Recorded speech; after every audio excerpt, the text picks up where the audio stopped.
গরম ভাত অথবা এমনিতেও শুধুমাত্র সস দিয়ে খেতে অনেক বেশি মজাদার হয় এই নাস্তাটি। তো চলো বন্ধুরা, কি দিয়ে আর কিভাবে তৈরি করলাম দেখে নাও।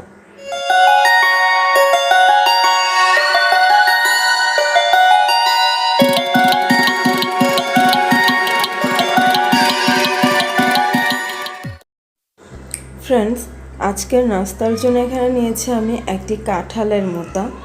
কাঁঠাল খাওয়ার পর মাঝখানের যে শক্ত অংশটা থাকে সেটাই হচ্ছে কাঁঠালের মোতা।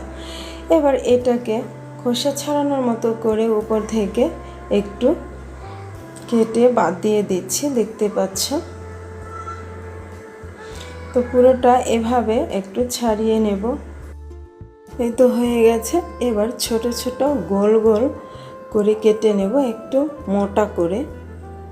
এই তো দেখতে পাচ্ছ, ঠিক যেমন কচু আমরা ফ্রাই করার সময় গোল গোল করে কেটে নেই, ঠিক ওইভাবে পুরোটা কেটে নেব।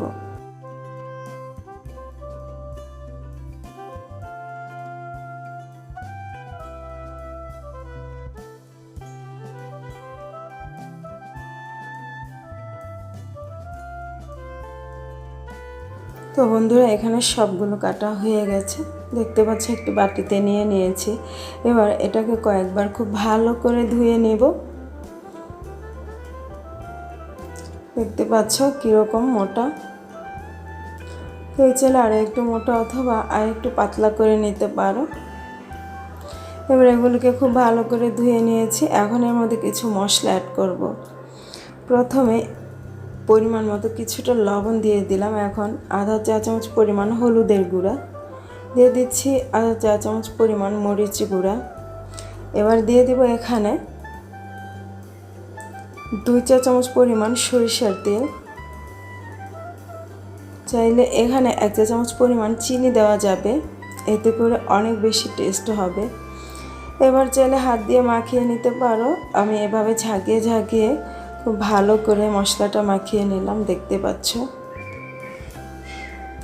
তো এখানে খুব ভালো করে মাখানো হয়ে গেছে। দেখো, আমি একটি নিয়ে দেখাচ্ছি কেমন হলো মশলাটা। তো চুলায় একটি প্যান বসিয়ে দিয়েছি। এখন এর মধ্যে বেশ কিছুটা তেল দিব এগুলো ভেজে নেওয়ার জন্য। তো দেখতে পাচ্ছ তেলটা গরম হয়ে গেছে। এ পর্যায়ে এখন সবগুলো দিয়ে দিচ্ছি। এই তো একে একে সবগুলো আমি দিয়ে দিচ্ছি ভেজে নেওয়ার জন্য।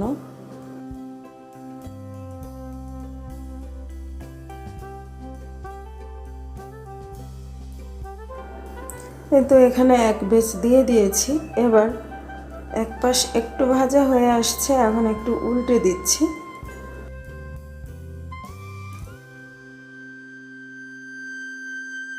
একটু ঢেকে দেওয়ার কোনো প্রয়োজন নাই, এমনিতেই কিন্তু খুব নরম হয়ে যাবে ভাজা হলে। তো সবগুলো উল্টে দিয়েছি। আর দেখো,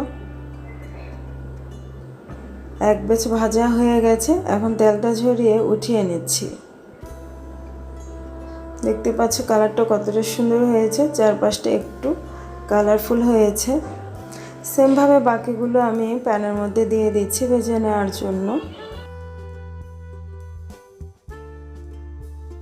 এই তো বাকিগুলো দিয়ে দিলাম। এবার এগুলো খুব ভালো করে ভাজা হয়ে গেছে। এখন এগুলোকে নামিয়ে নিচ্ছি। এই তো সবগুলো নামিয়ে নিলাম, দেখো। আর একটি সার্ভিং ডিশে সার্ভ করে নিলাম, দেখতে পাচ্ছ। কেউ যদি গরম ভাত দিয়ে খাও তাহলে এগুলো ভাজার যে তেলটা ছিল এগুলো সাথে নিয়ে কিন্তু খেতে পারো, অনেক বেশি মজাদার হবে। তো আমার বাচ্চারা টমেটো সস দিয়ে খেয়ে নিয়েছিল, অনেক বেশি মজাদার হয়েছিল বন্ধুরা। আশা রাখছি এই ফেলে দেওয়া জিনিসটি আর ফেলে না দিয়ে এভাবে ট্রাই করে দেখতে পারো, অনেক বেশি মজার হবে। আজ এ পর্যন্তই, আল্লাহ হাফেজ।